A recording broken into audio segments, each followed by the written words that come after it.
All right. And Mr. Anderson, representing yourself? Yes, sir. Okay, so this is your motion to dismiss. Yes. Go ahead. Is it okay if I sit? Yeah, you can both sit or stand, however you're comfortable. Go ahead. Your Honor, we're here today because the plaintiff claims, even when assessed under Washington State pleading standards, failed to meet the necessary threshold for a valid cause of action. A complaint must present specific facts that, if proven true, would entitle the plaintiff to relief. The plaintiff fails to correct the fundamental deficiencies in the original complaint, relying instead on speculative and conclusory allegations. For the reasons to be outlined, I respectfully request the case be dismissed with prejudice. Sorry, I have to read this. I'm not a professional, so That's fine. You always do well when you're here in court. Go ahead. Thank you.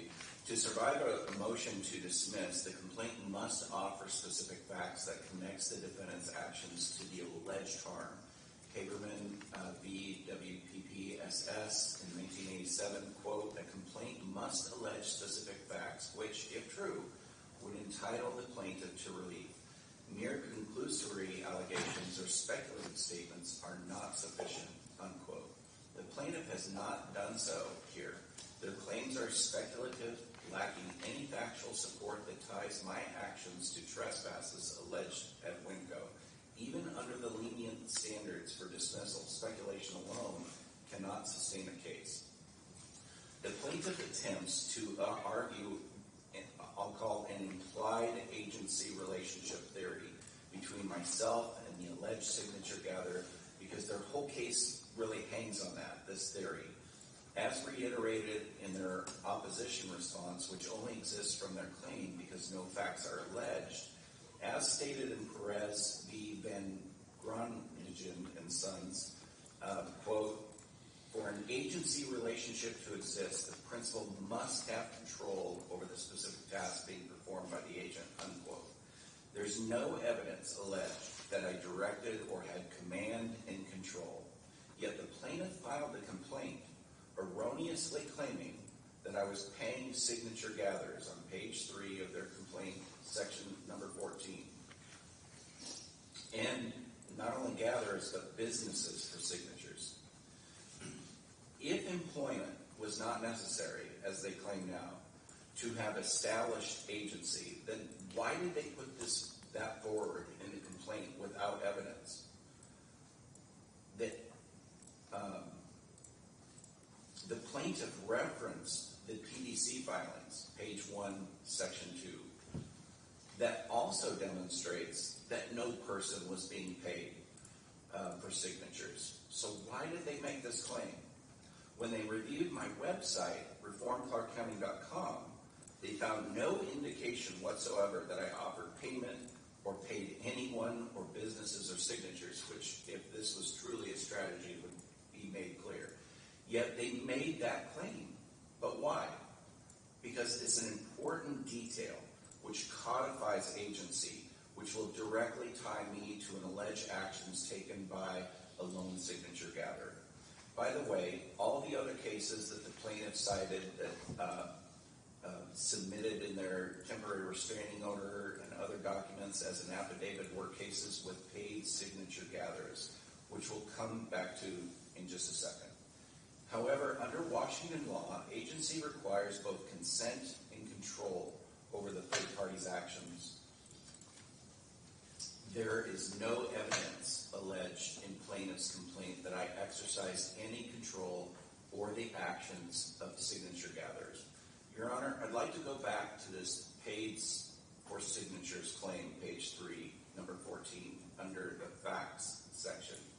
Not only has the plaintiff failed to provide any supporting evidence for this claim, but they have also actively ignored clear contrary evidence, a potential violation of CR 11 that proves the accusation was false. This raises significant concerns about the credibility of their entire case and suggests that the other allegations may be equally baseless. The plaintiff claims, quote, upon information and belief, unquote, that I paid signature gatherers, yet they reference the Public Disclosure Commission, PDC filings, in their complaint, page 1.2.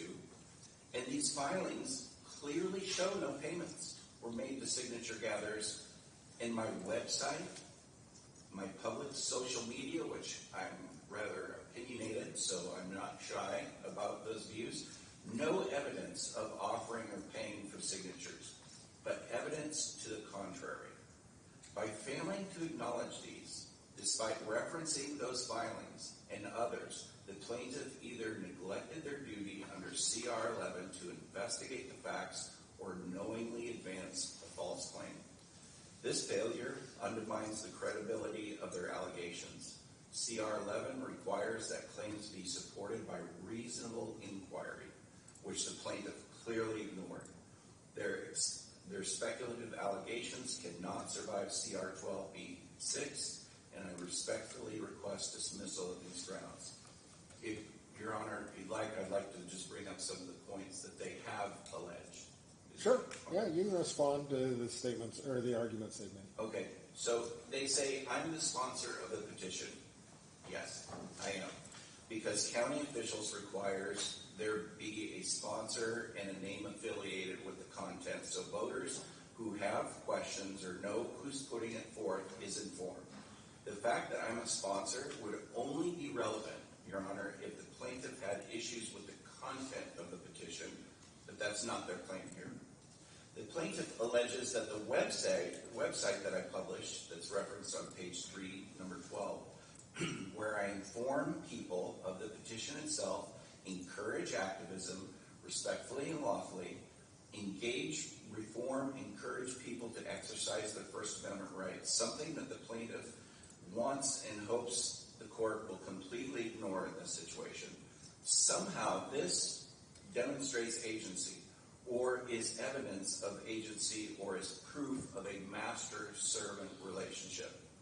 Not only is this preposterous, Your Honor, but it is dangerous assertion to the First Amendment rights for political speech and activities, because as presented by the plaintiff with no evidence that I directed volunteers to WinCo or any other alleged evidence of malfeasance, if this, what the plaintiff has presented or not presented, is now standard enough to drag a political activity sponsor into court, which inflicts reputational harm, infusing the public domain with potential false and misleading accusations about the defendant, if this is enough to backdoor the First Amendment protections, this will no doubt have a chilling effect on future political activities regarding the right to petition, which according to the Constitution, as you know, shall never be abridged.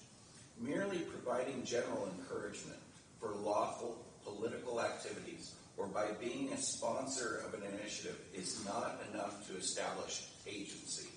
The plaintiff's argument stretches the concept far beyond its legal limits. For example, the voters pamphlet mailed to 330,000 plus registered voters just this week directs people to that same website, reformclarkcounty.com, in charter amendments against rebuttal statements in 2 of the charters. My website is referenced.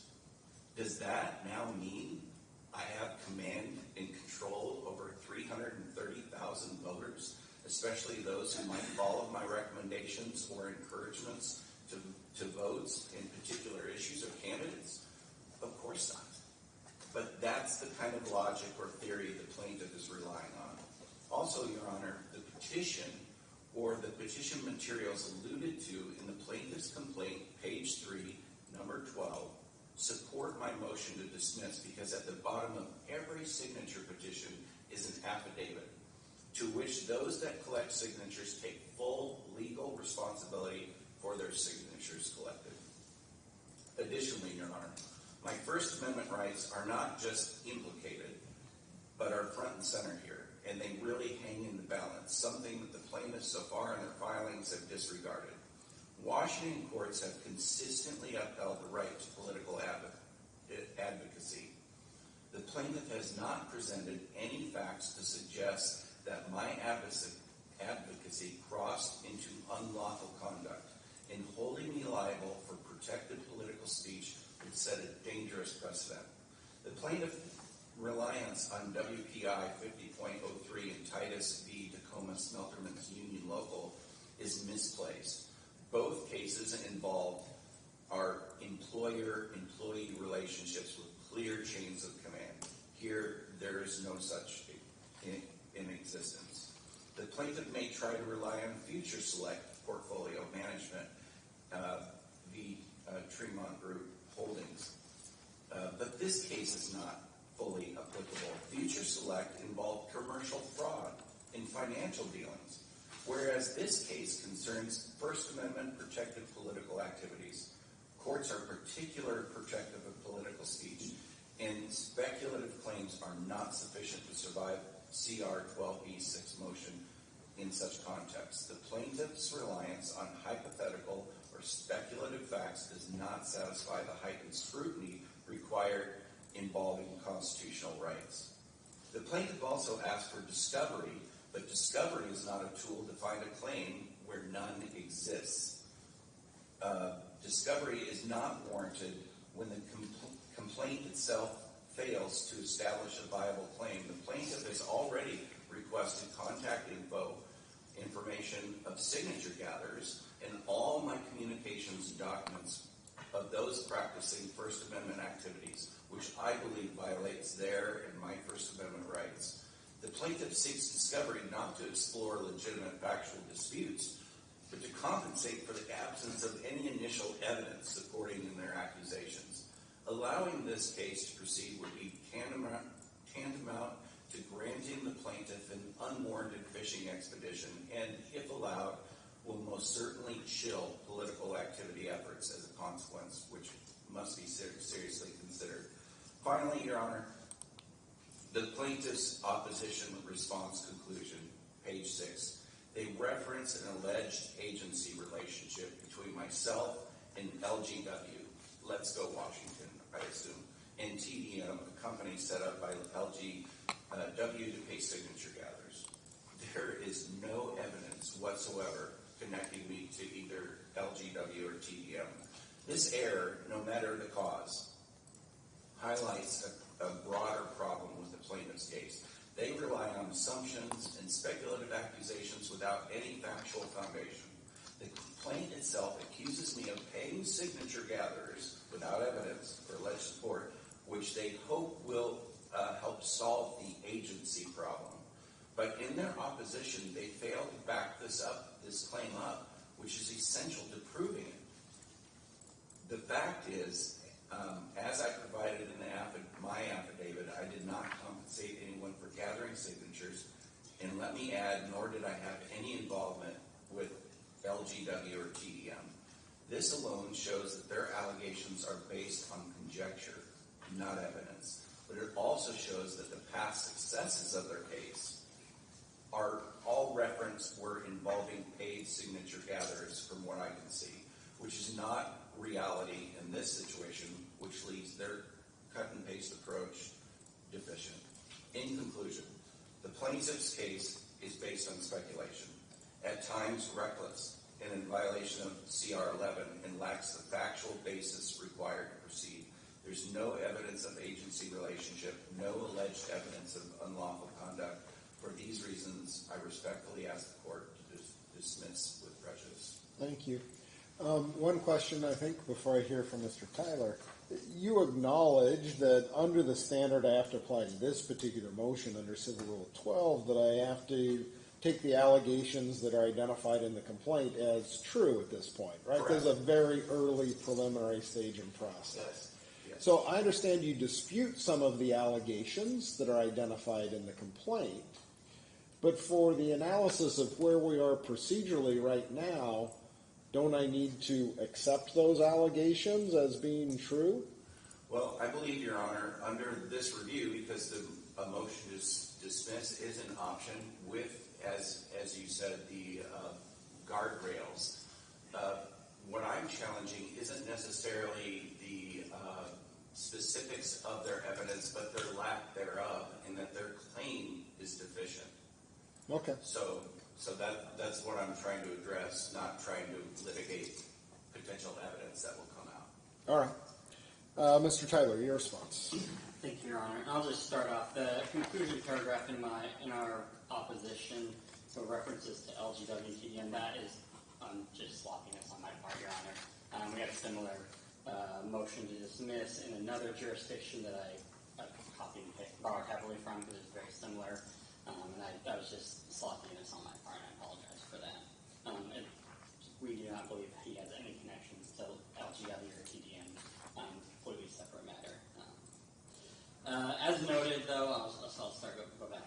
As noted, the standard and 12b6 motion for motion to dismiss at this stage is that dismissal is only proper where it appears beyond doubt that the plaintiff can prove no set of facts that is consistent with the complaint that would entitle the plaintiff to relief, and that such motions should be granted sparingly and with care. So the defendant at this stage is not arguing that WinCo has not pled sufficient facts to support its claims of trespass or nuisance or violation of its constitutional rights, at least against the individual who was there at the WinCo properties on those dates in question. The only question for this motion to dismiss at this point is Mr. Anderson is claiming that WinCo has not alleged facts sufficient to show an agency relationship that thereby he would be held responsible. So the question then is, can plaintiff prove a set of facts consistent with the complaint that would entitle plaintiff to relief, showing that Mr. Anderson is the master or the principal in an agency relationship with this individual signature gatherer? And the answer from WinCo's perspective is yes. Based on the allegations in the complaint, WinCo could conceivably prove a set of facts which show that the individual signature gatherer was acting as an agent of Mr. Anderson when he was gathering signatures at the WinCo in Brush Prairie. As noted, Mr. Anderson is the sponsor of the initiative and organized the Restore Election Confidence Initiative Committee as a means to gather the signatures that are required to get his initiative on the ballot. He invites volunteers to come and help him gather those signatures. His obligation to get that initiative on the ballot. This isn't just encouraging political activity. This is encouraging volunteers to come work with him on his political activity. And so it's clearly an agency relationship, or there's allegations that there are facts that can be proven to show an agency. Well, let me just stop you there and then let you go on. And maybe you want to backtrack because it seemed like you kind of did. You said that it's clear that there's an agency relationship. Isn't there a lot of information that raises doubt about that, including, among other things, issues related to what's identified on the signature petition that's provided to the particular person, the lack of control and oversight? Isn't your real argument that, at least as of this stage of the proceedings, I'm supposed to take these allegations in the light most favorable to you as opposed to the defense? Correct, Your Honor. Okay. And we allege that, and we allege in the complaint directly in paragraph 15 that these individual signature gatherers are acting as agents of and under their direction and control. And so the allegations are there, Your Honor, in the complaint, at least sufficient to overcome a motion to dismiss at this point, Your Honor. I'm not going to address this paid signature gathering at this point. That was, as noted upon information belief, is that it's a kind of a standard for these types of things. As noted in our opposition, there's case law to support the fact that volunteers can also rise to that agency level. So whether they're paid or not is irrelevant from our perspective. And then just as far as, just briefly on the First Amendment issues, Your Honor, WinCo is not the government. WinCo is cannot suppress First Amendment rights, Your Honor. WinCo is a private entity. They have their own property rights, and that's all that this case is about, Your Honor. Unless Your Honor has any other questions, I believe that's all for us. I don't. All right. Well presented by both sides. Mr. Anderson, did you want to say something briefly? It seemed like you wanted to. Again, I just want to clarify that if I understand this process, that their claim has certain standards that it must still meet in order to be, and that is what I filed under, that their claim does not rise to that. And in particular, I understand the upon information and belief statement, but Your Honor, there's rules there that show that they have to do a reasonable inquiry into this, and I do believe that the paid signature gatherers, even though the plaintiff is kind of underplaying that, their whole successes have been typically against paid signature gatherers because that solves the agency issue, which that would be required because they didn't submit any evidence supporting that agency claim. Right. So that I guess that's my point is saying, does their claim meet that standard? Let me ask you just as one final question. In relation to where we are in the case and the CR 12 motion, you're making an argument that the signature gatherers, of course, from your view, there's no basis for the plaintiff to be able to assert or to eventually establish this agency relationship. But you acknowledge that you've directed them, for example, not to even go to WinCo, I think, right? You've argued that before. Doesn't that cut against the argument that you're not exercising any control or they're not agents in the sense that Well, I think, you're Your Honor, trying to restrict their activities? Yeah, I think as a community activist type, I always want to try to encourage legal and respectful engagement. And so in order to kind of conclude that, I would say that those were just encouragements, just like, for example, I would encourage people to, be respectful or to smile, or to, other kind of exercising their First Amendment rights. So I understand it's a line there. I think in this situation, it would be most important for the plaintiff to have at least one piece of alleged evidence that I directed people towards WinCo. Because without that, we're opening up significant risk of chilling political activity through this whole process. And there is none, besides, like I said, this implied agency, which got a lot thinner because, well, it could be extremely thin because of the lack of paid signature gathering, which we have to be honest to say, if paid signature gatherers were happening, that would resolve an agency issue immediately. And I think the plaintiff knows that. And I think that the plaintiff has put that forward to influence the proceedings. Understood.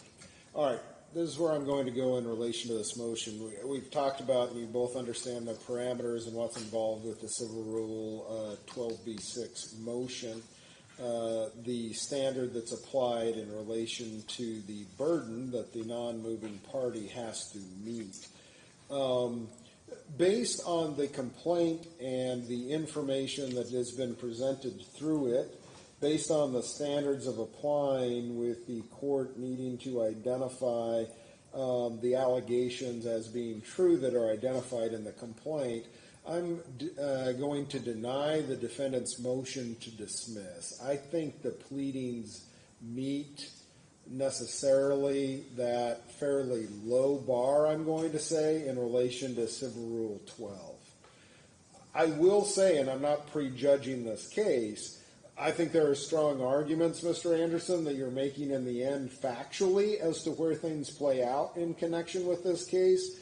And I'm not sure as we move this case down the road that the plaintiff is going to have the factual information that's going to be necessary to overcome other preliminary motions that may be filed and or certainly at trial.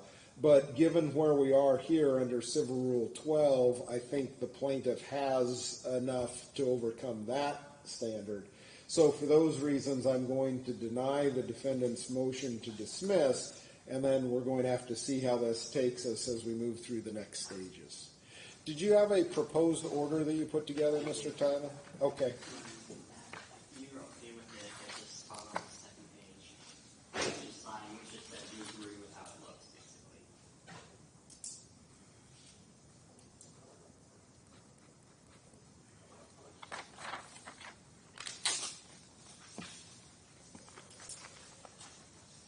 Okay, thank you both. I'll review and enter that order, and then, like I said, we'll see where we go from here. Your Honor, thank you. And I'm sorry for my lengthy, I'm sure, verbose. So I No, appreciate your as I said, attention Mr. and Anderson, detail. when you're here, you, from my view, present good arguments and are well prepared, so I appreciate that. Have a good weekend. Yep, you as well.